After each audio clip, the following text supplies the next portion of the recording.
slip. I made sure that I found a way through a cloud of haze. Every day I whipped, found how to live through all them cloudy days. You know the mind's a maze with all its mixtures. It's always hard to get the entire scope of the picture. 1080p, that's you other busters, yeah, obsolete. Can't fuck with me, excuse my French, but I'm not discreet. I wear my heart on my sleeve, but I've learned my lesson. I learned 1996 birth, one of the greatest weapons untold. I'm destined to reach heights thought I could never see, but foolish thoughts rampage my heart and let me not reach the peaks that's entrusted to me. My belief shattered off past actions. I grieve, but grievance never really mattered. It's how I choose to act differently in the coming battles to overcome my limitations and get out my shadow.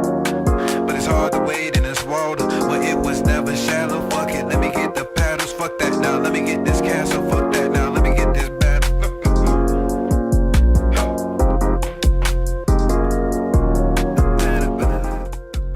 Ladies and gentlemen, we are back at it for another week. Squad Nero, episode 81, is Tom Holland him? Play on words, just wanted to bounce around like a couple things that are major topics that we're going to talk about. We have here, got the homie, Nasty Nino for the ladies out here, but our homie, D Park, D him, D who, D what? Nino. Big Trust in the building. Big Trust. Big Trust. Mr. Nino in the building. And we got our mental health enthusiast, Krakov's Corner, coming at you with some live feeds for mental health, news about things that... Ain't did a mental health podcast in 2 months. You see what I did there? Hey, I'm plugging. I'm trying to push you back to it. I appreciate you. I'm plugging it. And, your boy T-Smooth back at it again, doing big things for little things, Starting off tonight, we're going to make this nice short and sweet, because as you can see, we do not have our talkative fourth musketeer. Sage, we miss you, bro. You're still a bum. I had about like 5 things I wanted to say about you, but you're not here, so I don't like to kick a man down while he doesn't have his way to defend himself. So that's where you hit the Kendrick and be like, blink that, I'm going in. But yeah. So recently, this past weekend, the movie Him dropped. Produced by Jordan Peele, but wasn't a Jordan Peele film. Written and directed by Justin Tippings. It involved it was with Marlon Wayans, Tariq Withers. It involved a young football player that's coming out into the league, that's about to get set up for greatness, falls into some turmoil in the draft process, and he gets a chance to work with his mentor, his prodigy, his MVP, the man he used to worship, Isaiah White, played by Marlon Wayans, and it goes down a realm of him showing that he can be the GOAT and what you have to sacrifice to be the GOAT. Right now, me and Nino are the only ones who've seen it. We'll try and keep it spoiler free. We'll try, but we ain't making no promises, because we sometimes we go into a rant. We go into it for me. I know we can spoil it for you, but I'm talking about the viewer. I'm sure 90% of the fans out there feel the same way. Spoil it. Not really. Some people might want to watch it, but I'll let Nino go ahead.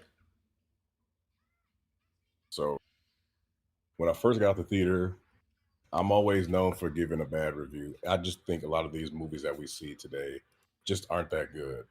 So I gave the movie a 6.5. I didn't want to be some negative Nancy, but in all honesty, this movie is a 4 out of 10. The pacing and just the overall story, it's a decent story once you get to the end. But then when you get to the end, you're like, we waited an hour and 20 minutes just for this secret to be revealed. And then it didn't have that gravity, it didn't have that power. Like, there were some deaths in the movie where you just kind of like shrugged it off, like, okay, I guess that happened. And then just different themes, like the point of sacrifice. It's like, you see it in the trailers, what are you willing to sacrifice? And he's screaming everything, and it's like he's not battling with that mentally. Like, you could, because if we're guys, if we're playing football and we have a chance to become the GOAT. Let's put ourselves in this situation. I know it's a movie, but they're saying, what are you willing to sacrifice? And you say everything, like you're gonna have some teeter-tottering back and forth, like, damn, I did just say I'll sacrifice everything, but like I don't want to give up my girl that I've been with since high school. I'm not gonna sacrifice my relationship with my brother, my mom, my father passed away. I'm not gonna sacrifice my relationship with God, being a man of faith. And I felt like the movie just didn't touch on a lot of things where you're like, okay, we this needs a little bit more. We need to flesh out this character a bit more, this scene a bit more. And it was just like some scenes like with the wife doing like the Blue Chew commercial or the butt plug commercial, it was like okay, but Oh that god, that was wasn't even hilarious. needed because it didn't play any part in the movie. I thought that was going to have some type of impact, but it was like, okay, I guess just showing, the freaky side of the business or whatever. And then I thought the main character did an all right job. Marlon Wayans, I keep saying Winans, but Marlon Wayans' character reminded me of Sterling K. Brown, the nigga that plays Oh, and This Is Us. No, This Is no, Us. That yeah, showed on what does he ABC. play in Invincible? Angstrom Oh Levy. yeah, Angstrom. Like just the cadence and how he talked and like his man, it just like I was like, he just acts like Sterling K. Brown. And it's like, okay, they did well with what they had, but it was just all the weird things that was going on. It was like, yo, like we gotta touch on a little bit more than just having some weird shit pop off and then everybody just going back to normal, like nothing's going on.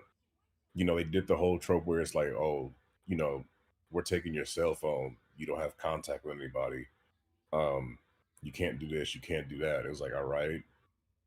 And it was just like it just felt a little empty. Because when you got to the end and he's walking away after what went down, you're like, okay, he's walking away, but where is he going? And how does he know anybody's gonna be on his side? Because there's like 25 people that work at this compound that can gang up on him or turn him in or do something. And then when we see the last dude perish, it's like, where did that come from? Like that was just so random because it was like this whole time there was no satanic. There was like a freaky theme, but now it's like, okay, it gets satanic at the very end, and then how the dude passes away is like, it's like, okay, this just kind of came out of nowhere and nobody had a reaction to it. And it was, I don't know, it was kind of all over the place. And like T said, it's not a Jordan Peele produced directed movie, but I know like the way people are receiving this movie, they put Jordan Peele's name on that to get the hype. Like it's not to say, oh, like, because you don't, when do you ever put the producer's name? It's to show people, oh, this person's involved in it. Because if they didn't want to do that, they would have just went off the strength of the director or just showed the movie. But with these reviews coming out, they're like, oh, attach Jordan Peele's name to it. We need to get this hype out. We need to do this, this, and this. It's like it didn't work. It's just not a good film. I put it that way. I know I say a lot of stuff isn't good, Niall, but this movie was just one of them shits where the first 10 minutes you're gonna be like, all right. The next half hour you're like, okay. Then 30 minutes later, that's when T texted me, he's like, Derek, tell me what part you at so I can tell you how long you got left. And when I texted you, you're like, yeah, you got about 30 or 40 minutes left. I'm like, there's no way there's 30 or 40 minutes left because ain't shit fleshed out. I'm like, there's nothing. Oh, there's nothing fleshed out yet. If this is over in 30 to 40 minutes, I'm gonna be highly upset. And I am highly upset. That's why this movie gets a 4 out of 10. It sounded about right. That's more or less what I thought this was going to be like. Well, in my sentiment, at first I gave the movie a 6.5, 7 out of 10. Because of the third act, it could have been fleshed out. They should have gave the movie another 15-20 minutes to really explain that, because you have the final confrontation and then you have the final confrontation. Um, I I enjoyed the movie. It was a fun movie. It was just the third act. It just felt like a Ryan Coogler film. Usually, most of his third acts don't hit, but it is what it is. Usually, Ryan Coogler be hitting on the other two acts of the movie. Um, in my opinion, Marlon Wayans did a phenomenal job with the part of Isaiah White. He killed that. He killed it. being able to go from happy, sad, chill, angry, evil. Like for him to turn that switch on, everything hit. I love the way that everything came together in the end, though. Once you see one simple thing, you saw a photo of the character's father with another person. It explained a lot. Um, I like the training regimen. Many people seen it in the trailer of the guy getting the football, like him getting hit in the face with the football. That it pretty much, he was putting him in high pressure situations to show him that, yo, this, if when you're the QB, no one blames the receivers, no one blames the defense, no one blames your line, no one blames your running back. Win or lose, everything is on your shoulder. All that weight is on your shoulder. In a high pressure situation, you need to be able to stay calm and be able to hold it. And if you notice, Marlon was giving him tips to get out or even how to beat him. Every conversation they had, especially the line where he said, what was that flipping line? It's gonna come back to me. I'm really mad that I cannot remember it right now. But it in my opinion, like everything all came together in a nice bow at the end. It was just the delivering kind of killed me on that. I did like the fact that there is like they did a good job bringing in like sports drama with like kind of supernatural horror, even though it wasn't really truly supernatural. And it was something at the end, like that final death where the body just blew up. If you remember, they kept looking at the smoke for like we thought Marlon was gonna come out of there. It was whatever was in Marlon's body was coming when he signed that, when he was supposed to sign, was going to take him over. But that sacrifice didn't happen, they had to take something. So homie was left, and it pulled him into that area where he was supposed to stand on, and pretty much just blew him up. So that's what that was. I understand it wasn't explained, but yeah, that shit was corny as hell. Well, it was kind of like watching Drag Me to Hell. Like it was like the thing was gonna come and get you. It has to get its sacrifice. So that's literally what it felt like. But the agent though, it was like, it's not getting me. It was the last one. It's not getting me. It's his agent. It was like it wasn't the owner. But it was because it wasn't Isaiah. It was like this sacrifice came as somebody who was like, okay, like we don't really care what happens to him. Now, if him and Isaiah had been arguing, and then Isaiah was the one that he had to kill Isaiah. I get that, but it's like the thing that came and got the agent. It's like a demonic entity that came and got him, and his body exploded. It's like there was no buildup around that, and then there's like, oh, but that was the sacrifice. But it was like, yeah, but you waited an hour and 30 minutes to tell us what the fuck was going on. So now all these deaths we see now are meaningless. All we see is him literally fighting for his life to get out. And then now it doesn't hold any weight. Like, it's like, okay, yeah, the thing that hit him in the back of the head was standing behind him. Boom, he takes him out. The girl falls on a knife. Cool. And then he gets the owner. He gets the other person. And then all of a sudden his agent is dragged into the middle of his pentagram. Because his agent was the last one left. Like, yeah, but that's like, it's like, oh, the agent's the last one left. We need something. But it was like, it didn't have any weight to it. It's like, okay, his agent's gone. Well, the thing is, it wasn't really supposed to have weight to it. Like, the way that movie ended, like I said, the third act kind of like fell off. But in the end, it's like, it fell off. It was like, like that's literally how it was. But literally, those last 5 minutes, like it really could have been fleshed out more to really give more meaning to everybody getting bodied at the end. But I would like you said, if they would have explained more with the father, that would have explained it. But they tried to do it in that split second, which it didn't really hold much weight to it, especially when you see the photo of the father with that one guy. It was like in that moment when he was explaining his story, like, oh, my father passed away so that I can play. His father was also a catalyst into him leading to this situation. Now, when it got to the point where that mysterious person hit him over the head, it was either one or two things. If you remember at the compound, it was all those people, and it was like, we don't want you. We Yeah. want Isaiah.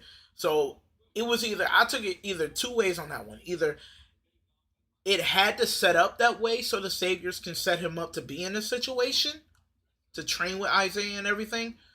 Because if you know, like, regular NFL draft process, Team 32 is not going to be able to get the number one QB that's coming out. But if there's some late blemish or an injury, they have a better chance of drafting him because all the other teams are not going to want him. They're going to call him damaged goods. They're going to call him this. So that's why they had to bring him, blast him over the head, and put him in that point where we'll have a chance of drafting him. Sort of, someone said friend of mine, Charlie, he said that gave like sort of like LeBron James kind of shadowing over that situation where it felt like LeBron was groomed to be a Cleveland Cavalier with everything that was going on, sort of like in the same form of fashion where they were grooming Cameron Cade to take over Isaiah White since he was on the way out. It would have had a better ending if Isaiah was already getting ready to retire, like that was his last season. It would have worked out better that way. And to your point, I'm like, bro, like they took the football angle, but they made it so unbelievable. Isaiah White wins 8 Super Bowl rings. Cool. Cameron Cade plays 4 years of college, and he's the number 4 years of college, nigga, and you're the number one prospect. And it's like they didn't show enough football for it to be that understanding. Like, and I felt like he should have been drafted, like trained, draft, and then he should have went in the offseason with Isaiah and then draft, and then that's when shit started getting like super freaky. Because if they did an angle where Isaiah's teaching him the game, like, you see, we lost this game, I'm getting blamed for it. And then showing Isaiah, like, because they did a thing with the blood, like how he was getting younger from the blood he was taking. If they made certain insinuations like, oh, Isaiah White still looks as mobile as he did 14 years ago, even after this leg injury. Isaiah White still looks as sharp as ever. Like, they keep mentioning this. And then after that season, he's like, yo, come train with me for real, this and this and this. And that's when all the freaky shit pop off. Then I will understand it. Like, okay, what are you willing to give up? Now that you've seen me in person playing, you've seen how I trained last time you were here. What are you willing to sacrifice? Okay. Are you willing to do all this and that? And it's like, now it's like, yo, this shit happened so quick. Like, just real quick, the football angle was like, it's like, y'all, they didn't play the 7-on-7 shit, wasn't really interesting enough. Like, if you saying a nigga won 8 championships, let's see some shit happening in game. Let's see how these niggas really go in game, how they dealing with media, how they dealing with that. Like, this shit was just like, it was just corny. Well, the problem is, like, in that aspect, we only got an hour and a half movie, so that's the problem. For them to do that, for that to work, the movie has to be like Any Given Sunday length, like 2 hours and 42 minutes long. For them, if you want to have that, no, because remember, Any Given Sunday went through the whole daggone season, and you got to see everything Jamie Foxx went through in his role as a QB when he was playing a role until that one QB was coming back. You got to see his ups and downs. How long was this movie? This movie was an hour and 36 minutes. Draft Day was an hour and 50 minutes. You could have put 20 more minutes on here and got some more. No. Here's the thing. For like, it could have worked. Like, that hour and 50 minutes would have worked if they fleshed out the ending.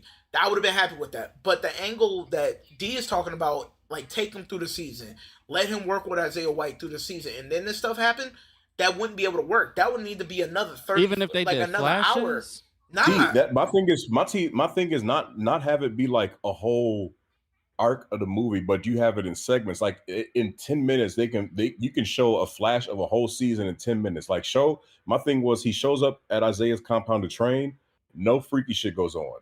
Cool. But then once the season starts, you got 10-minute flashes of him seeing Isaiah take the glory, take the blame, how he's handling it. But then also now he's noticing, dang, why Isaiah always taking his blood? Ask him about that. He'd be like, come train with me this and this. Like, you want to be my successor? I don't even think you're ready about it. That's when he can start throwing them little digs at him. Then other people can start saying shit. And he's like, you spending too much time with your girl. You spend too much time with your bro. Like, what, you want to be the GOAT, you got to make some sacrifices. Damn, after that 10 minutes, he showed up at the compound. Boom, freaky shit start happening. It's like, bro, this 7-on-7 drill shit with these undrafted free agents and his wife walking around doing weird shit. And then he attacked by fans that came under the sauna bench. It was like hot. This shit was all over the place. Now, in an hour and a half. But that's the thing. I can agree with you that it's all over the place. But if we get a director's cut and it's another 20 minutes added on and it's giving you what you want, I feel like your rating would change. But it's not due to but like honestly, it could be due to the budget that we didn't get all that extra stuff. Guaranteed, they probably shot all that stuff because even in the trailer, you see him standing on that pentagram and everything with all the cheerleaders behind him. We didn't get that scene. That could have been like another director's cut scene where he's actually about to do it. And that's exactly my point of why they used Jordan Peele's name, because they knew this movie was hot shite. Let me if I can interject. But this is the thing is, especially in like thriller and the horror genre, they can have a really good plot. They can have a really good story, but I think what happens is on a lot of films, they jump the gun a little too fast when it comes to the actual scripting and performance and directing and all of those elements that kind of come together. You might have a good story in the synopsis, but do you have a good story that's fleshed out? And I think I think what happens time and time again is those things just get like, they get too excited almost, like, ooh, this one sound really good. And then if somebody with enough money get a hold of it and agrees with that, they want to fast track it out as quickly as possible. It's something in Hollywood right now where they fast tracking these movies and the production behind them. If you told me Jordan Peele got the rights for this movie a year ago, and that this movie it came out within the same year that they got the rights of it, I would not be surprised. And it's not to blame him, but I feel like that's just something that Hollywood is really misstepping on. It sounds like this movie, some of the things that it lacked is this was a movie that was centered around telling this specific thriller horror scenario around a football player. And it sounds like it lacked some elements in regards to the football experience, the one that is traditionally known. And the thing is again, that goes back, if that is the case, and I know that that's maybe just one aspect of it, but if I could hold on to that one aspect for a second, if that is the case, I feel like that does give credence to the idea of these fast productions and this being a victim of it, because we've seen Hard Knocks, we've seen all of these. Even if you aren't a major football fan, we've seen how the processes work for rookies, for the draft situation, for training camp, for all of these different things. That if you don't have elements that feel realistic in a film that's centered around those same elements that we have gotten media from, you probably didn't do as much homework as you should have. They probably didn't look at this as being as much a football film as it is a horror film. And it sounds like they needed to. Based off of, and honestly, both of y'all kind of roundups there about this film. And that to me, just, I know, like, again, I'm really not interested in spending too much time going and seeing this movie myself. Like, I'll watch it when it's on video on demand or streaming, but I know what this is like. Like, it's happened enough. They make you think that you get in this like interesting, great piece and like social context, and then it's not really that. Like, it's like you have elements of that, but you didn't really pull all of that out. And then on the opposite side of it, you didn't really pull a lot of the thriller and horror elements of it out either. I ain't doing it. I watch too many horror films to know. I know how this go. This is a DVD movie. I'm glad you made that point about Hard Knocks, because that's what I was saying. Just giving us little glimpses about what's going on inside all of that. Like, a Tom Brady Hard Knocks, Isaiah White Hard Knocks, where is this going to be his last season? He's the GOAT. He's considered the GOAT, and he's still playing. It's like, Give us a glimpse into that. It don't have to be a whole joint. Give us pieces. But like you said, like the whole, like something like Midsummer or Get Out, like this was trying to be something like that, or even Opus. Like, did you see Opus, Niall? I didn't see that one. I know you told me to watch that one. I still gotta watch Yeah, it. and y'all know I'm a hard judge of movies, but looking at Opus, it was like, okay, like this was kind of like in that realm, but it just wasn't. It ain't give us what we, like you said, what we were expecting. Like you taking the football angle, and these niggas is playing flag football, and then it's like, Yeah. okay, but this don't show me a nigga that won 8 Super Bowls if all he's doing is playing 7-on-7 and going for a 2-minute jog in the desert. Mm-mm. And it was like, and everybody's There's like, no well, like NFL play. no. And people, it's an NFL play, but it's when he breaks his leg and he's just sitting there with the Paul George shit. And you're like, okay. Yeah. But I'm like, everybody's like, oh, well, you think about it as a football film, it's a horror film. I'm like, yes, but you're taking a football angle. Football in Right. itself is a horror sport. You won 8 championships. Winning 8 championships means you sacrifice a lot. You went through some shit and you've seen some shit. He's had his leg literally split in half. Like, what did he sacrifice in order to come back and have that type of career? You know what I'm saying? It was Right. like the mind of an athlete. They're willing to sacrifice going out, sacrifice a friendship where all you all do is this and that, sacrifice cutting off family members even if they in your corner, sacrifice having that girl that's been down for you. You got to sacrifice that if you want to be hoisting up trophies and having access to different things. Because once you have 8 Super Bowl rings, nigga, you live a whole. Once you got 1 Super Bowl ring, you live a different life. Yeah. You got 8, you got access to different You a things. legend. You You literally a legend.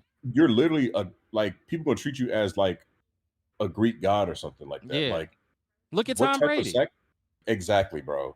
So it's like, bro, like they had to play that angle just a little bit better. And I know what T's talking about. Like, if we did have 20 more minutes, cool, they could flesh out some more. But it was just like, yo, y'all threw this shit together and was like, please put Jordan Peele's name on this so people could come out and see it. Because I'm like, having Jordan Peele produce it, it was like cool, but you having his name up there, it's like, okay, people see that name, they gonna come out for it. I'm not falling for it. Candyman was the one that broke me. Where Damn, that was bad?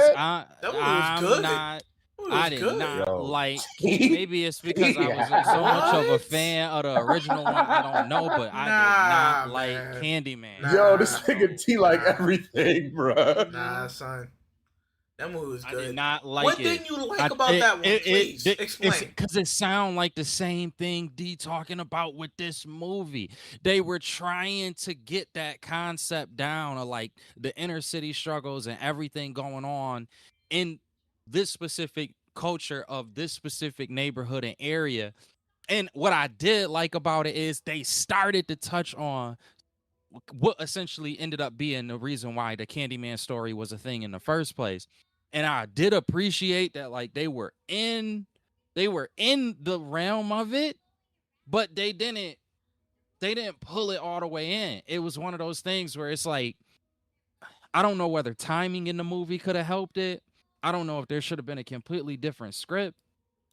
But and then it's the same thing here where it's like the horror or there where it is with this movie, where it's like the horror elements of it were for the most part lackluster to me. Like that's my thing is like when it come to horror, you can I'm not really like a harsh critic with horror because and I know I don't sound like it right now, but if you give me enough of the horror element, like real genuine moments that can make me jump or make me like terrified or make me feel that intensity, I'll be forgiving of your story.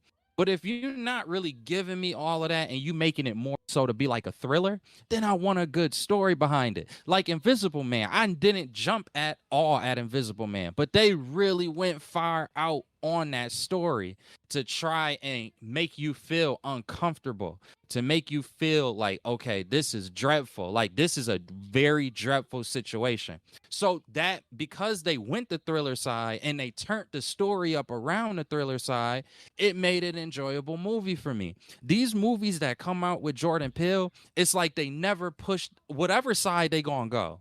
They never push the line up to the next level that the movie ultimately need or call for. It's like all of the elements of it kind of sit right here in the middle.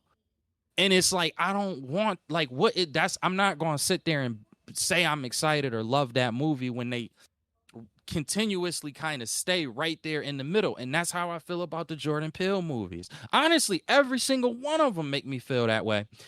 Thinking about it now, I think Nope, but I don't even think Nope was like written extremely well, more so as it was the cast.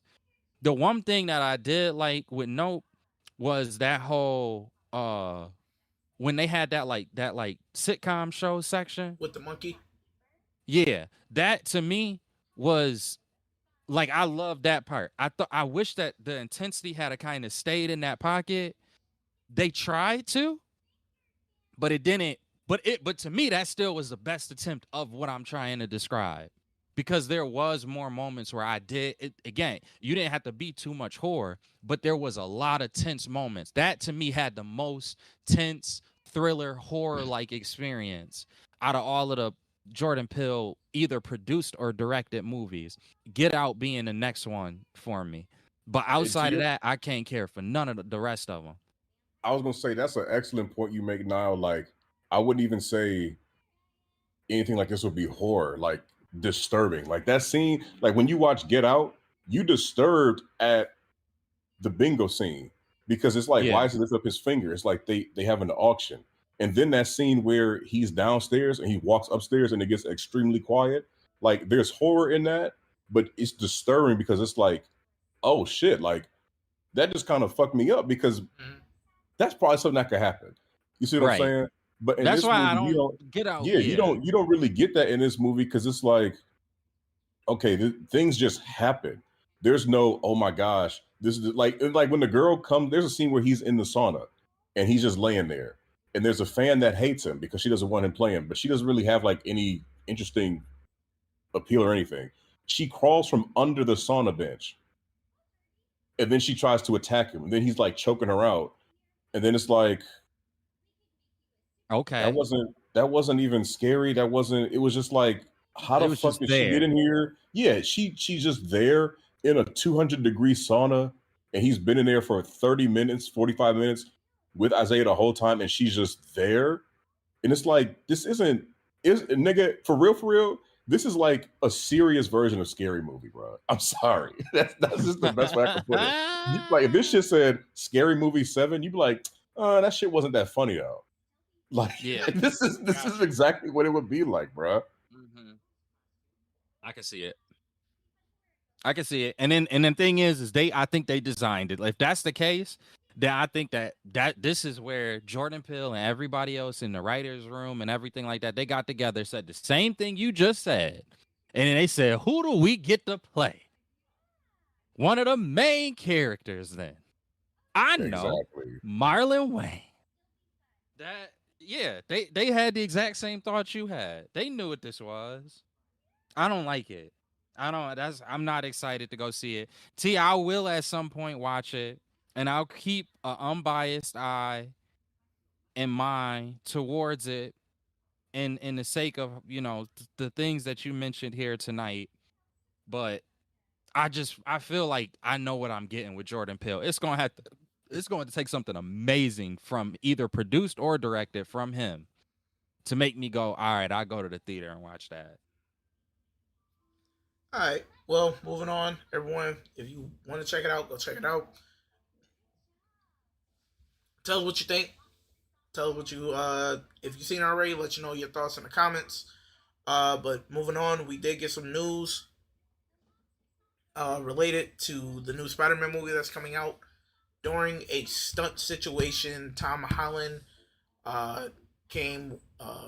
suffered a concussion, and they're supposed to be coming back in a few days to continue shooting the movie. Hoping that he starts to feel better quickly. Health is wealth. If they need to pause the shooting of this movie, it is what it is. He doesn't need to rush back too fast, but it was due to a botched stunt. But with that being said, what's your thoughts if they push this movie back due to this for any reason? I don't even think they're gonna push it back. I mean, it might be like a few weeks for like, just making sure he's all good. But I think a concussion and he does his own stunts. This is like we talked about in the group chat. Like Jackie Chan been doing stunts for years. I think they're just taking caution, like, okay, Tom, you got hit over your head. We just want to get you checked out and make sure, there's no internal bleed and make sure you don't have a skull fracture or anything like that. But he probably did a backflip, landed on his head or landed on his forehead or something, or he got hit with like somebody probably actually ended up punching him or whatever. But I'm like, shit, we seen Michael B. Jordan actually get knocked out in the Creed behind the scenes. So I ain't gonna lie, that was to me, funny. I'm not really too I'm not really too worried about Tom Holland. He's been doing his own stunts, and I think they just want to take precaution. A lot of things been happening with these stuntmen. Rather, something goes wrong with a weapon, or someone's breaking a leg, or someone's caught in the car. And they're like, okay, this is the star actor anyway. He's doing his own stunts. We want to make sure we're not having him injured, or there's anything like that can be a lingering effect moving forward as we're filming. So let's get him checked out now. Make sure he's good for, because what in the NFL you set out for a week or two with a concussion. It depends if you can come out of concussion protocol. So maybe a week. But if you can't come Yeah, out of so protocol, then they'll keep you out longer. they probably gonna have him there like for a week. Like, hey, this is just protocol time. Like, you're our bread and butter right now. So we do not want you out there getting dizzy while you reading your lines. And it was all because you had this concussion from last week. So you're gonna be here for a week, and we'll be all right. So I don't have a problem. Yeah, I hope he's okay. That's the biggest thing is like nothing is more important. We talk about this a lot in work environments, and I'm glad that most of us look at it and treat it this way. Nothing is more important than safety in places of work. And right now his safety was just a little compromised in regards to the stunt going wrong. He should be good. I brought up in the group chat, and I kind of do want to bring it up here. We don't have to have a long discussion over it, but if this movie is good, right? And I think that it will be really good. Mm-hmm. Sony, how do I put this? I feel like they gonna work him a lot more in the following films, and I wonder what his honest, true stance is, not the public stance, but his honest, true stance is in regards to all of these Superman movies. Sage, I think, brought up the ultimate point that I can't really refute, and I do think he's right, is that this is kind of more so my last hurrah, and I'm doing this to cement my legacy. But, man, it's just got, like, I know at certain points it's got to be like, bro, I don't want to do this anymore. Like, this is going to be his, what, 7th? No, this is going to be, by the end of it, it'll be 6. So this is going to be his 4th appearance as this character. No, it's gonna be his 4th Spider-Man movie, but I think this is his seventh. I think it's 7th appearance. Because he was in Civil Civil War, War, Spider-Man Infinity 1, War. 2, You're right. 3, Y'all right. Infinity War and Bruh. Endgame. Like, But you gotta think about it, Nia. Look at Hugh Jackman. true. And he started Wolverine at 30 something. And it's like, now Hugh Jackman had X-Men 1, 2, and 3, the Wolverine. He made cameo appearances, but it's like everybody knows him as the Wolverine, but he's in other films. But with Tom Holland, I feel like he would like, look, what is this? A 3-peat, nigga? He finna do 2 3-peats with Spider-Man? Mm-hmm. Yeah. Nah, give me the bag. I don't give a fuck what the suit look like. I'll be Spider-Man till the day I die. And right now he's not the highest paid. That's one point that I do always want us to consider. I'm sorry to interrupt you, but maybe this even leads into your point. He still isn't the highest paid Spider-Man.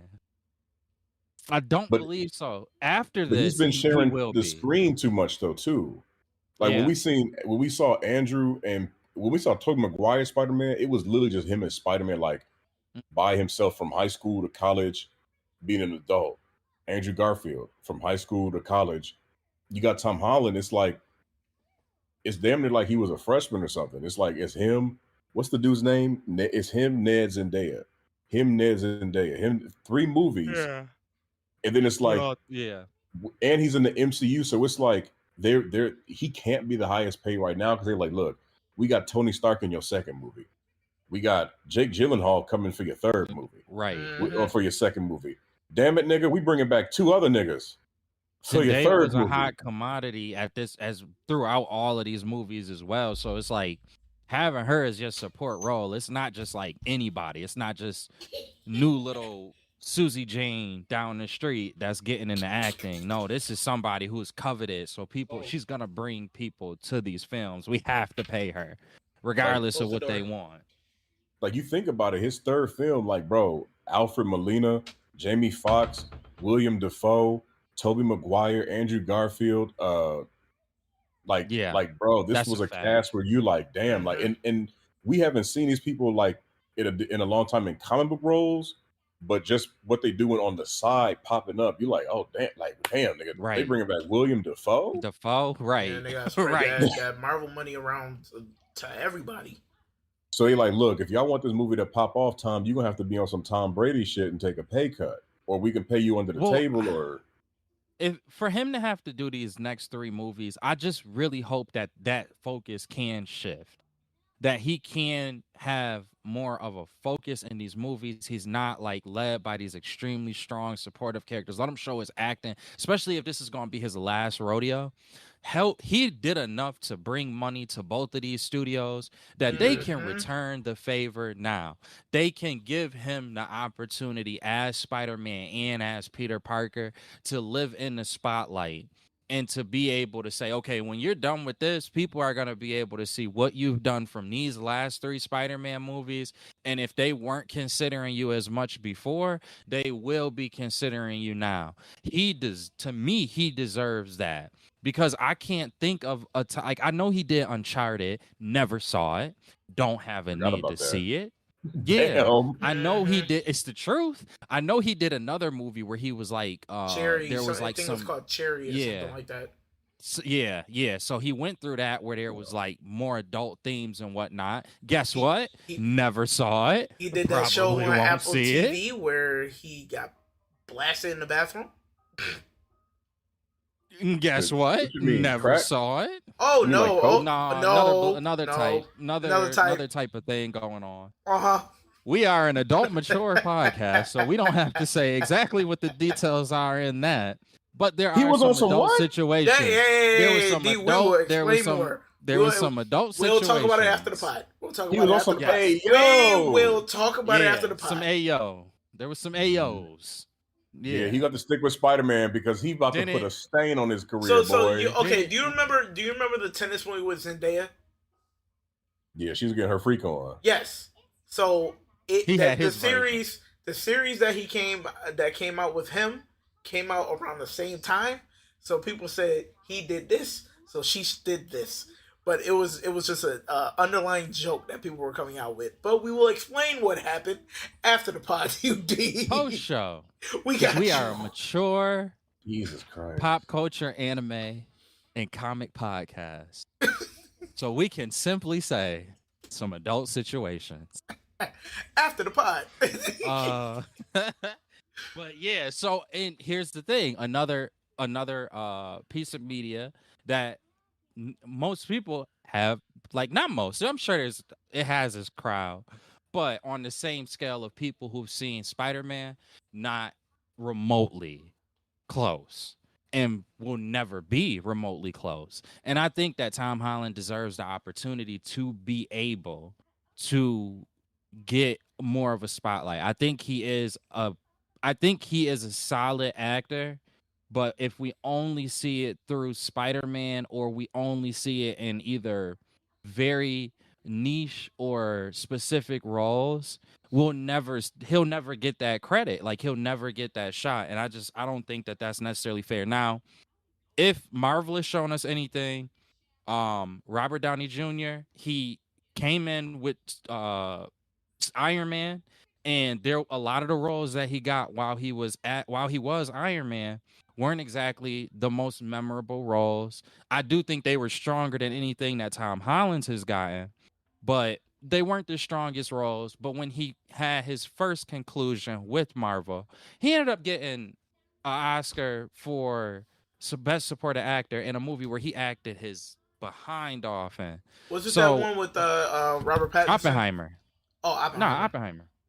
Wait, Who? wait, Oh, Tom Robert Holland? Downey. Robert Downey Jr. Yeah. Oh, I thought you was about to say No, Tom not Tom Holland. Holland. No. I thought you said Tom So Holland. what I'm saying, no. Yeah, Tom Holland hasn't gotten that.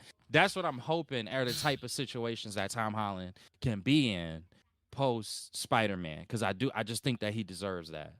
And Robert Downey Jr., it's been numerous roles to your point, T, because the movie with Robert Pattinson, that's a different one. Yep. But that is also, from my understanding, a really good and well put together movie. So that's just my hope for him, because he's out here fracturing his skull and getting concussions as Spider-Man. It's like, come on, man. Like, y'all gotta throw him a bone. It feel more like y'all using him than it being a mutual relationship. Even Yeah, though because Mhm. I was gonna say, to your point, like what we get with Robert Pattinson, he was the Twilight dude for years. Now he's in other movies. Now he's in Batman. Now we see Harry Potter, Daniel Radcliffe, Yep. and other things. But it's like you say, and they had that chance to be that character. These last three Tom Holland Spider-Man movies, everything he been in has been Spider-Man and Friends. Yeah. That's what it seemed like. And it's like we don't get that street level Andrew Garfield, Tobey Maguire feel, where it's like, okay, Spider-Man is showing his intelligence, his ingenuity, and Mm-hmm. he's grown. It's really just been the same Stark boy and Friends acting the same. He's acted this. His Spider-Man has acted the same way since 2016. Yep. Even after the snap, he's been the same dude. So it's like, Yep.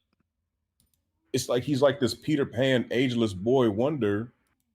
But even his stories, it's like, okay, like you're saying, give him a little bit more groundedness in his Spider-Man, let him grow. Because like you're saying, his if he just gonna be this teenage boy forever or whatever, it's just like, It's not fair. Yeah. yeah. It's Like to the point where I would say it's not fair. Like, that's not right to him. Yeah, it does hit his other roles. Like you said, the Uncharted joint, never saw that. In his movie now, he's in a movie with Chris Nolan, the Odyssey they do. And it's like, I saw the part with him in it, like a little sneak peek, and I was like, it's literally just Tom Holland, but it didn't move me none. It was like, damn. Yeah. Because Leonardo DiCaprio was supposed to play Spider-Man instead of Tobey Maguire. They wanted him, but you look at Leo and it's like, yo, every time he do something, yep, like majority of the time, his shits be fire, bro. Yeah. Yep. Yeah, but it took him it took him long to win an Oscar. He had to fight a bear for that one. That's a fact. He had to fight but a I do bear. know, as see me in a room with a bear, help the bear. That's a fact. But that's the thing, though. I do feel like with actors, even if you're not necessarily getting all of the awards and acclaim, you still want to be in something that people recognize and is like, this is a good movie. And you want to repeat that process as much as possible. So, even though Leo hasn't won all of the awards, I'm sure he does get some satisfaction as an actor knowing, look, I'm one of the best ones. And I have had roles that have been able to showcase that I am one of the best. And I'm sure Tom Holland is sitting there like, man, I didn't get into acting just to be playing Spider-Man the whole time. That wasn't I don't think that was his dream. I think maybe in part it is a dream come true, as every young boy to man has obsessed with Spider-Man and would love to be able to play Spider-Man in an actual live action film. So I'm sure it was something that he does hold dearly to his heart, but like, I don't know if I'm going to go on a limb and say that was the whole reason why he wanted to act. And man, he need to be able to spread his wings too. Because even Idris Elba said when he was playing Mandela, he was like, it comes to a point like when you're an actor, like, damn, I just played Nelson Mandela, and now I'm sitting here in Thor, like hanging from ropes as Heimdall. He was like, you don't get the same satisfaction. Like, yes, it's cool being superhero movies. Once you realize, like, I'm in acting to act and not just be like a prop and not just be like, oh, flying here and doing this. It's like you want something where you're having gravity in your performance. Heimdall, nigga, they could have casted me as Heimdall. You. But it's like Mandela, yeah, you got to bring it for that role. Right. Heimdall, throw some contacts on any nigga, have him Right. wield a sword, and we got Heimdall. Stand there with the sword just like this. Yes. And a rainbow bridge drop down. Exactly. All right, cut. Good job. Come on, bruh. Nah. Yeah, you put that perfectly. Perfectly. Well, I hope he's good. And shout out to him for wanting to do his own stunts. I feel like, see, that's what I'm saying. Like stuff like that, when other people hear it, they probably go, wow, Tom Holland is great. To me, it's like that sound like an actor like really trying to fight for just acting, like all elements of acting. Like they just, I'm not getting enough roles. This is the one I'm getting, so I want to give it everything that I have. And an actor like that, like I said, to me, I just want to see him have as much success as he possibly can. Same with Channing Tatum. When he shot his role for his stuff for Doomsday, Gambit. yeah, as Gambit. Apparently, he had issues with like his knee or his leg or something. So he still did some of his stunts, but they had to CGI some of the other stuff that went on for him, so he can complete his filming. A lot of man, because that's the thing is like, I'll say if I'm Tom Holland and I'm doing my own stunts, I'm not the highest paid Spider-Man. Yo, we gonna have to talk, my bro. I should be able to if I can't get another job. If I can't, like Toby, when he got that money, he said, if I don't get another role, I'm good. Exactly. I'm good. Yep. It's fine. And when you seen Tobey Maguire? When you really seen Toby like that? I ain't seen Toby had no 2-3 year acting spree since Spider-Man. I can't remember the last movie I seen. Oh, what? The last time I seen a nigga was Great Gatsby. Yeah, that is right. Yeah, that was the last time I saw him. You're right. That what was that? We was in high school. Mm-hmm. How long ago that was? 15 years ago. Yeah, he said, listen, I'm good off that Spider-Man money. If Tom Holland can't feel the same way, y'all better put that young man in a position to succeed. Okay? Yes. Like, come on, bruh. It's just like he been a great Spider-Man. I thank him for that, but I want the young man to succeed. Like I want him to be good in life. He seemed nice enough. Like he played in a movie called like Babylon recently, apparently. Who, Toby? Yeah, in 2022. He just doing it for fun. Yeah, he just. And then he got another. He didn't even realize he was going to get another Spider-Man check.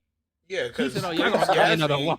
Another 1.5. Okay. He did Babylon after Spider-Man. Then Spider-Man, he did the narrator voice on Boss Baby, so he got bread from that series. Yeah, for sure. Pawn Sacrifice, he did Between Two Ferns with Zach Galifianakis. You know how you clear a game, like you beat the game, but then it's still achievements that you can unlock. That's what Tobey Maguire doing. He just going around. Let me just unlock the rest. Let me clear the whole game out, 100%. Let me 100% the game. He don't need to, but and that's the thing is, again, I think that Tom Holland at least deserved to be offered that, or if not, he need to be able to just look better. And I'm glad that you brought up Channing Tatum and Gambit, because Channing Tatum always wanted to play that role, but I also wonder how much of this is true for him. Where it's like, I know that this could put me in a larger spotlight. So my 5 minutes of fame within these Marvel films, I'm going to make sure I make the best of it. And he's out here breaking his leg, literally, to do it. Mm-hmm. I hope success is, like people like that, man, where it's like you willing to give it your all. I think we all should aspire to be like that. So, when they're doing stuff like that, I just hope that they get rewarded properly. And he's been really trying to act like Channing Tatum has done so many different types of movies. I've seen him do serious movies, comedies. There's so many different types of movies that man has done. And he still might not feel like he's gotten his full just in terms of acting. And I would like to see somebody who works like that get their due just or however the expression goes. I want that person to get that because I respect people that work hard. Mm. Yep, but prayers to Tom Holland. Got you. So just to like try and close this out, there's a lot of anime that's coming to a close. Sakamoto Days should be done in another episode or two. Then we have Gacha Kuda. I'm not sure when that's supposed to end. I'm not still sure trying either. to figure out when, because it just feels like it's still going. This is straight. And if heat. I'm not mistaken, it had the reason why it may feel delayed is, correct me if I'm wrong, T. They had that break at the beginning of their season. They only had one break. Like even with Gacha Kuda, when you look at, hold on, Taryn. Just come in the room, Taryn. Just don't come over here. You can go ahead and lay on the bed. What was I saying? Yeah, with Gacha Kuda, I'm not gonna lie. People, they had that light skinned dude on dark skinned mentality, and I don't know if you remember, if you got a chance to watch it, Niall or D, homeboy with the claws. Yeah. That homeboy with the claws. Oh yeah. Light skinned dude. Yes. Yo, son. Yeah. They had that man on demon time. That man was here, Black Air Force One energy with dark skin energy, son. Like, one thing I like about that series, it's a lot of black excellence showing off. You got, granted, homeboy's a villain, but you got the leader of the cleaners, he's black. You got the one girl that uses the sight ability, she's black. And it's like the head people are black. Very happy about that. The head people are black. In all the cleaners, it's like, it's really nice. Like, it's not a problem that they're all white, but I'm just saying, it's like we actually got, it's diversity. It's just diversity. Yeah. It's really nice when you can see diversity in anime, because the reality is we don't get a lot of diversity. No, we don't. I don't even know if the characters half the time are of Asian descent, which the content is made. It don't look like it. Asian audiences and primarily the content is made for Asian audiences to buy books. Yep. That the content is based off of. That is a fact. That is not me trying to spin anything. That is simply a fact. Oh yeah. And half the time, I can't even tell if the characters have any Asian lineage. Yeah, it's hard to tell. Anything. Yeah. Oh, So it was supposed to be able, anime characters are supposed to be cats. I have no clue, to be honest with you. Bro. Maybe it is. Maybe it's cats. I like it. Bro, Because I because have no clue, bro. Dragon Ball Z, if we be honest, bro, whenever I see anime and I look at like Dan, I can tell those are Asian people. Naruto. I cannot tell Naruto is an Asian dude. Bro, I'm gonna be honest with you. I've been watching stuff for over 20 years. It's been like a handful of instances where I've been like, okay, that is definitely an Asian character. Well, 5 times, 6 like at most, over 20 years. But it's like this. Even when you watch Dragon Ball Z, you know the Saiyans are black because Frieza every 5 seconds calling them monkeys. Here we go. I knew T was gonna say something a crazy. Mature. I knew he was gonna say something. He crazy. couldn't help himself. He couldn't help himself. We was doing so good. We was doing so good. Hold on. I said I was worried about Rob. T the real one. Monkeys. In 90% of anime, I cannot tell where there has been instances, because at one point I thought it was so bad, D. At one point, I really genuinely thought maybe it was just too difficult on an animation side to make more cultural features on characters. Mhm. I already knew that, like, that's been even though it's been proven that that's not true, but I know at one point, like in 2K, the reason why they struggled with our hair was because they said doing some of the CGI and the different work for the hair textures and styles was a lot harder. But then there was a guy who got into animation or got into game designing that completely blew that myth away. And that's why now in games you see like 2K and such, you're able to see with your customized player, their textured hair is more similar to our actual textured hair.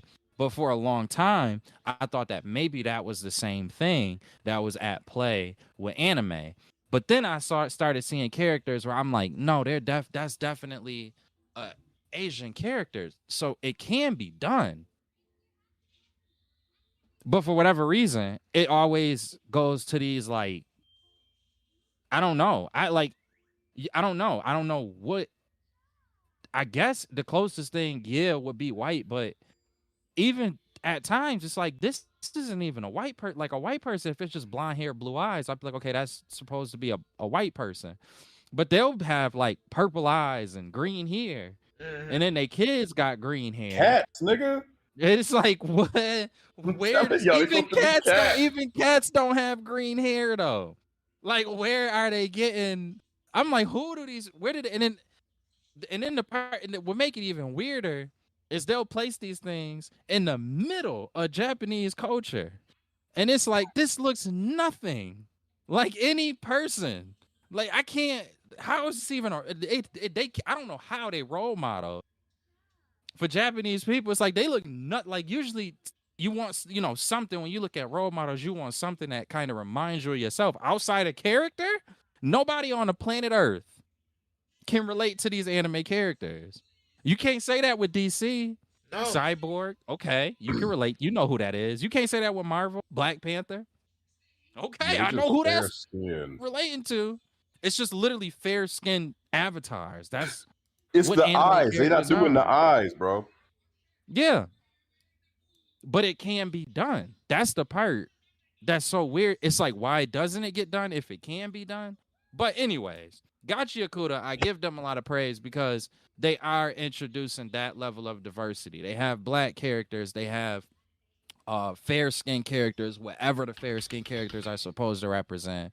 And I imagine as the series goes on, we'll get even nuance in that regard. So, yeah, that I'm not sure what is ending T. I'm not sure if that's something that you'll be able to look up or not if we have enough time. But I do know that another show we love, Clevitus, I think I'm pronouncing that right, just ended. Wow. We are getting a season 2.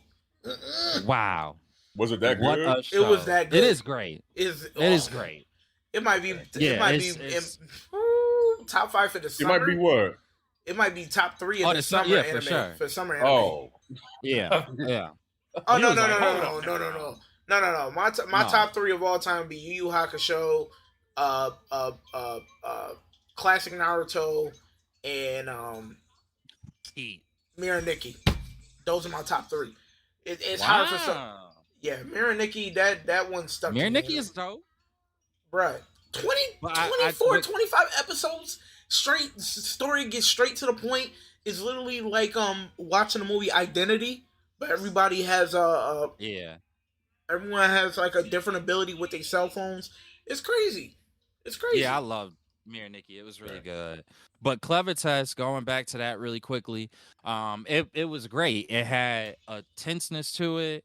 In terms of powers or action and visual display, they did a great job there. The lore was good. They were able to kind of go into the philosophical side that anime, and not just anime, but a lot of different forms of media like to go into. There was a bunch of things like that existed throughout the series, and I think that's what made it so good, is that you didn't have to necessarily just fall in love with the action. You could also fall in love with the story. You could also fall in love with the mystery. You could also fall in love with the character building and just the different direction that went into, despite it being a relatively short season. I'm very, very excited for a season 2.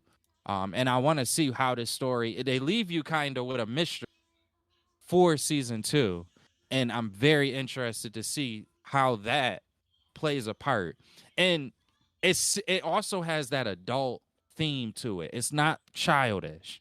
There's a lot of I wouldn't recommend this for a kid, because it's kind of more in the vanity of like a Full Metal Alchemist and seriousness. Yeah, I think that's a fair comparison. I wouldn't say it's as bad as Berserk. It's not on Berserk's level. No, it's not. But it's definitely within that Full Metal Alchemist range, where it's like it's not going to happen every episode, but there are a lot of episodes where you could be like, huh, okay, that's a more adult theme or adult topic or talking point. So yeah, I really, really, really did like that. Honestly, I think that was my favorite one this season, T. Oh, Clevitus. And I love Gotcha. Yeah, and I love Gotcha Kuda. I can't say anything Man, bad about that, but I think Clevitus took number one for me. man, all I gotta say is Dandadan. That, oh my goodness, that was Being solid, fire. solid season.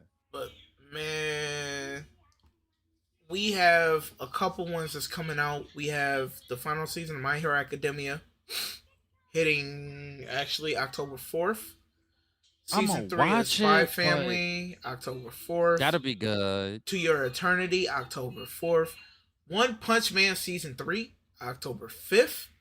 They take too long with One Punch Man. We get the Chainsaw Man movie, the Reza arc, coming October 29th. I saw that when at Demon Slayer. I saw the trailer for that. It looked clean. It looked clean. Like I agree. Then we have Disney's Twisted Wonderland. That's an anime that's coming out from Disney October 29th. Hold on. Is it like anime style? Yeah, though? anime. You know what I'm like? It's sort of like theme. To be Hero X animation. Oh, but is it gonna be lighthearted and I like don't know. Disney-fied? I don't know. See, I want to see if Disney told me like if they took what's the game I like T from Disney. I can't wait till another one come out. I love that game. Not Kingdom Hearts. Yes. Kingdom Hearts. If they took like Kingdom Hearts and made it dark, that's what I want from Disney. If they gonna do an anime, give me a dark Kingdom Hearts. Actually, let me see if there's a trailer. I can play it for us real quick. We are about to close out soon. Oh, here we go. All right. Yeah, let me see this real quick.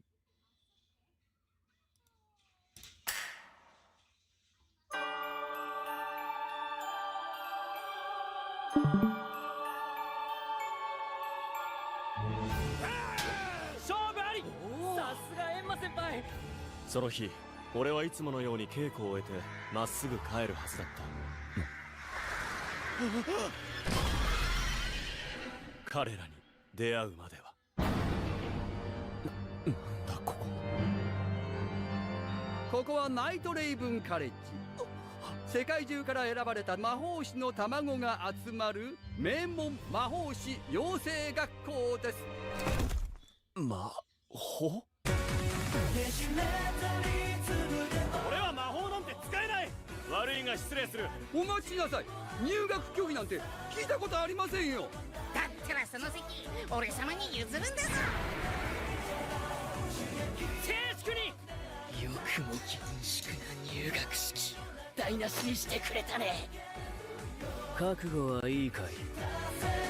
ディズニーツイステッドワンダーランドザ・アニメーション。It's giving me Farron vibes. It's giving me Farron vibes, like with the animation. I don't think it's gonna be as good as Farron. It's not gonna be as good as Farron, but then we have something in that realm. No, yeah. I get what you're around saying. early 2026, we have Bleach Part 4, The 1,000-Year Blood War. Fate When is that? Stream, it says to be TBC 2026. To be determined. Yeah. Yeah, Fate right. Stream Fake.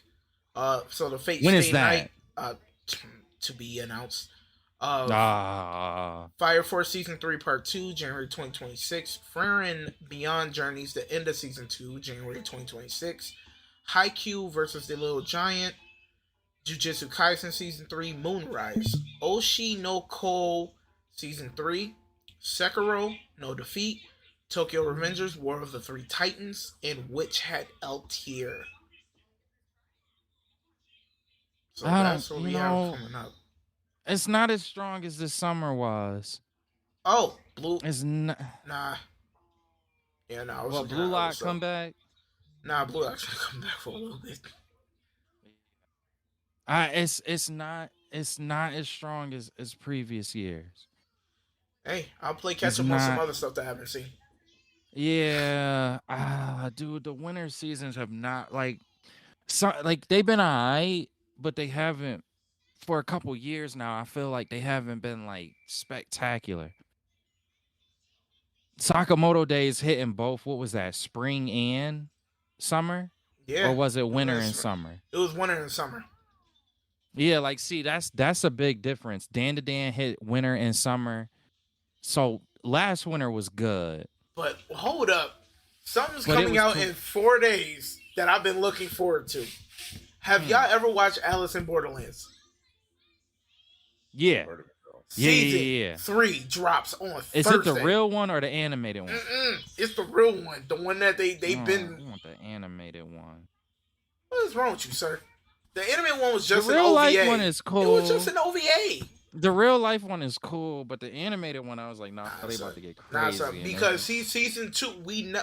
Here's the thing: the book ends on season 2. They stopped writing it for season 2.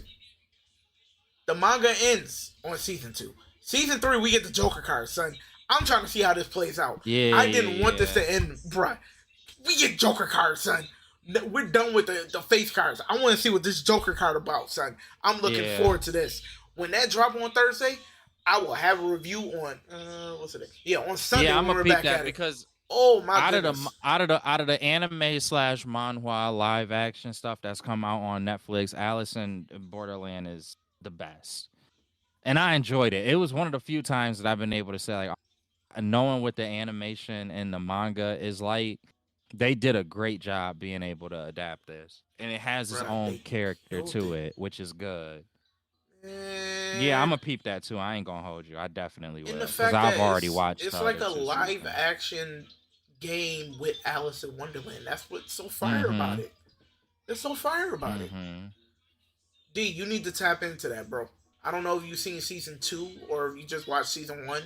Tap into Alice in Borderlands. I've never watched any of it. What? Yeah, give it. Sit It's down. a solid. Solid. It's It's solid. on Netflix, you said? Yeah, season 1 fire, season 2 fire, and then one like Just keep in mind, like it's based off of a manga, but it's live action. So just like if you know that going into it, you kind of can give it that anime breath. it get gruesome. I'll let you know that now. Yeah. It gets what? It gets gruesome. Like with the things that happen. It's not bloody gruesome, but you see things that happen, you be like, oh, like those type You of know what's moments. crazy? I did not expect the cast to be Asian. They've been doing it The on Netflix. So like if you ever Yeah. seen Sweet Home is a Korean manhwa. Sweet And- Home? Yeah, and that's a full Asian cast as well. Hold on, which hold I on, think hold on. I like that. What was that one where the kids turned to like zombies and they all were dead or something like that? All they want us all dead. Oh god, they added 28 years later on Netflix. I'm not watching it. They Did y'all go to the Paris theater to see that did a couple joint? No. things. No, I didn't. But I didn't Nigga. hate that movie. I didn't hate that movie at all. I liked it. Trying to see. I did. I liked it. It wasn't. Oh, All of Us Are Dead. The That's I've seen that one. I'm waiting for season 2 I to don't know if finally I've drop seen for that. one. Check that one out. I don't know. I think you will like that. I'll say this. It wasn't spectacular. I hate that they shot 28 years later or whatever the newest one is. I hate that they shot it all on iPhones. I thought that was a They terrible did? move once I actually saw it. Yeah. Mm-hmm. And Oh then my some of the there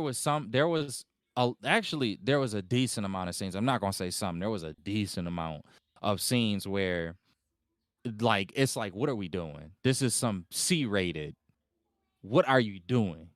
And so like, but I did actually like the path that it went with the kid and how he was feeling in regards to his mother and the story behind that and how he felt with his dad knowing that his mom. I like that story. I thought they did a good job with it. I'm not I don't gonna want to lie. spoil it for T, but that shit had me so weak in the theater. I'm like, bruh. It's like, hilarious. He's like, can you make my mom better? He's like, I know how to make your mom better. And then he come back and you like, that is Yes. not what I was Not what I fucking meant. talking That about. was not what I thought you meant. No. Dog. I was Wait. like, oh. Hold up. Am I thinking of how this joke went and it actually went that way? No, the Maybe, way you but think, probably no. not. No, the way you No. think, yeah. Don't Okay. even 'Cause listen. I'm Don't thinking- even assume, because Yo. we don't need to hear it on our adult podcast related to pop culture, manga, anime, and other nerd cultural scene things. We don't need. You already got Okay, one with hold that on, Dragon Ball Z. Hold on. So is it like when they say certain lines of "that's what she said"? It's in that it wasn't in that No. realm. Okay, No, No. it's like when you watch it, you're gonna be like, okay, and then when it happens, you're gonna be like, yeah, All nigga, I don't right. think anybody wanted that to happen. That to be the conclusion, right? see now y'all make me want to sit down and watch this. I was y'all I Bro, already piqued just my was. watch it for the interest. shits and giggles. But once you get to that scene with his mom and her trying to get better, you're just gonna be like, I think I would have been. I can't even explain how I would have reacted. Yeah. Yeah. Honestly. Like it's not even funny. It's just like, It's damn. not. Yeah. That whole part is uncomfortable. It's like, oh, okay. All right. I guess so. Is it uncomfortable Jeez. defense mechanism funny, or is it like I wish they didn't need to have this in the movie? It's more so Yeah, like dark humor, you might, yeah. It might you might fall think it's under dark that with humor, but at the humor. same time, it's like the world is already in such turmoil, Yeah. like where they at. Where it's It like softens this it. the dude that's supposed to be a doctor is like, nigga, are you actually a doctor or are you just some crazy nigga that Crazy just nut. happens? Yeah. Yeah, you're just But insane he and you said, have but he told the line so well. yeah, Because he like totes when the he did line the of like, iodine thing, yeah. I was like, wait a minute. Like, Yeah, I didn't think it was a good movie. No, put it this way. I know we off topic a little bit. The beginning of the movie, I thought it was a coming of age story, like a hunting joint, or like he's got to Mhm. prove himself. He goes back to the village. I'm like, oh, this joint about to be crazy, and this is gonna be like he's gonna be like some ultimate hunter warrior type shit. And then it just starts getting silly, yeah. and then it just start getting like, nah, nigga, like Cheesy. Like yeah. cheesy. It gets cheesy to the point where it's like, yo, like niggas should have been dead by now. I was going to turn it off a couple times. I'm not going to hold you. I was like, I ain't doing this. I'm not doing this. So But I stuck this through part it, and I that was like, all right. happens, this part that happens, is it the first, second, or third act of the movie? The Third third act. act. I gotta sit there and wait too. Yeah. See, it's the third act, But and you you're gonna be might- like, It's a cool story. Just you'll be able to watch it and like it won't piss you off the whole way through. Cause it's a decent, it's a followable story. yeah. I'm not going to say it's great, but it's a followable story where you won't have a problem following it. If y'all get a text from me in the group chat saying I hate you guys, then you'll understand where I'm at. Yeah, that's fine. I think you're gonna like it. Knowing your bag, I could see you liking that movie. Yeah, I can see 'cause two like that. I'm gonna be honest. I'm not a fan of the 28 Day Later movies. Like they're cool. I like movies like This one is not like the others. Bruh, but here's the thing: when you watch movies like Train to Busan, bruh, those movies don't equate. They don't equate. No. Train to Busan was heat. Straight But you heat. ain't gotta put it that high. You ain't gotta like Train to every Busan, movie ain't I gotta heard. be on. Yeah, that it's a realm. Yeah, Train to Busan is a way. It's Woo. what we saw D in that movie, but done right. Okay. Yeah. Okay. Yeah, Train to It's a Busan's really on good. it's on Netflix. It's 2 hours. Mm-hmm. 2 Okay, hours. bet. And then they got a second Yeah. one, Train to Busan Peninsula or something like that. I gotta see where it's at. But yeah, I'm. It looks like this upcoming season of anime It's an hour and 55 minutes long. ain't about to be my biggest enjoyment in anime. It's not enough really there, but you know, why is it like that? Why is it when you gotta work a lot, all of the heat coming out? And then when you finally like, all right, things are settling out, this is how the rest of the year about to be, okay, I could relax in certain areas that I wasn't relaxing. It just be straight trash. Mm-hmm. Why? It's just how it is. It's just how it is. But it's like, bruh, this is the perfect time for me to have content. So to your point, I'm probably gonna have to do. Now I regret watching Freerin. I shouldn't have did it. I should have waited. Well, I should have waited, It's another 'cause this Fern would've coming been the out time. in January, so you're good. You got a little bit of time. Yeah, but what am I going see? That's what I'm saying though. It would have been great to be able to watch that now, leading up to January, as opposed to watching it over the summer like I did. So you Because I got. had Here's the other thing, things though. to watch. But here's the thing, no. What you could do is, and I'm gonna finish it off here, and then we can close out. What you could do is, you got Crunchyroll, right? No. No. Okay. I got something akin. Okay. I would say just look up your favorite genre, like isekai. Just start watching random isekais, and it would like that. That's literally what I usually do. If I reach that standpoint where I feel like I caught up with everything and there's nothing good coming out, I'll just go in my bag and see if there's anything that I haven't saw, or reach out to somebody that Sports. iShield 21. That's the one. iShield 21. That's the one. Is probably iShield 21. It came out in the 90s or 80s, 80s or 90s. It's all subbed, not in English at all subbed. Fire football. It's about football, not soccer. American football. Oh, I might watch that. Oh yeah, I might watch that. iShield 21. Then I know I still haven't watched Kiriko's Basketball. The one. Oh, that that will was keep you busy. 20 years. Yeah, that'll keep you busy. Yeah. You can watch that's One of 5 my seasons. friends, and they then, always watch trying the to get movie. me to.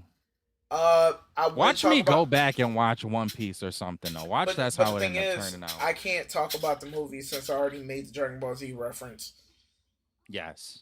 No. You forbidden. I'm You just got saying, your I'm one- still mad though. Like they literally called them monkeys. Like they're, bruh, what American calls them Asians? Like it don't make sense. It didn't make sense. Even the black dude called them that. I'm like, No, because he called them monkeys because they turned into the Great Eight. It wasn't like it was just. no, I'm not talking about nothing Dragon Ball there. Z. I'm talking Kuroko Oh. basketball. Oh, listen, I'm just going. we are a mature podcast Yes. that focuses on anime, Yo, pop culture. well, that's your comic line. books. That's your line going forward. Especially Yes. when And manga. Sage goes off. Usually I I'm think not he's that gonna be talkative. good. I think he's gonna be good. Now I'm more worried about you because you throwing out Hold on, Frieza hold on, hold on. lines. What? No, Controversial. No. Sage has a full bag of things that he says. Usually He I'm do. quiet. He may. Usually I'm quiet. We Well, will see. Well, with that being said, thank That you is again true. for. Yeah. Usually, why am I was about to go back into a tangent. Thank you, Niall. But yo, everyone, thank you for coming through. Appreciate y'all. It's episode 81. We'll be back with 82 next weekend. Hopefully, unless life be life and we bring this back on Monday. But we out. Peace.